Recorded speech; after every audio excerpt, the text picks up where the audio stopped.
Ay mənim dəli sevgilim, bu yol qadağandır bilirəm. Hamı dayan deyir mənə, mən isə səni istəyirəm. Bir baxışın yetir mənə, min sözə ehtiyac yox. Səni yitirmək qorxusu hər qorxudan ağır çox. Mən də qorxuram inan, bu sevgi sadə deyil. Amma ürək susmur ki, olmaz desəm də əl çəkilmir.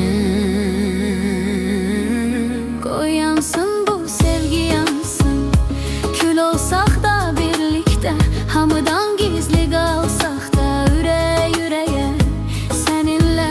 Düz deyil, bəlkə günahdır, amma biz doğru hiss edirik. Bu dünya qarşımıza dursa da biz birlikdə yanırıq.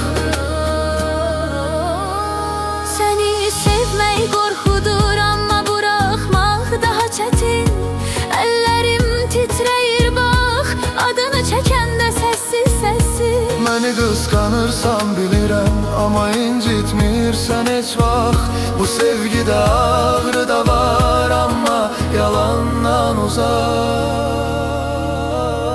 Qoy yansın bu sevgi yansın, qaça bilmərik taledən. Adımızı pıçıldayaq qaranlıq gecələrdən. Sabah nə olar bilmirik, bugünümüz var yalnız. Yanmaqdırsa bu sevginin adı, gəl birlikdə yanaq biz. Get desəm, Gedərsən, gedə bilmərəm. qalsan yanarıq, elə buna görə qalırıq. Oy yansın bu sevgi yansın, Bu od bizi qorxutmasın. birbirimizi seçmişik, dünya qoy yolumuzu kəsməsin.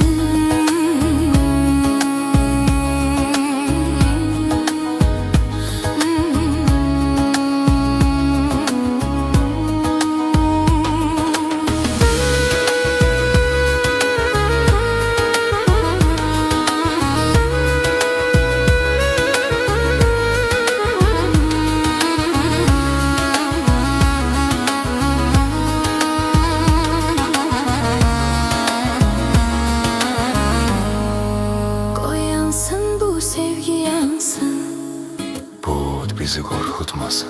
Birbirimizi seçmişik, Dünya qoy yolumuzu mu kəsməsin.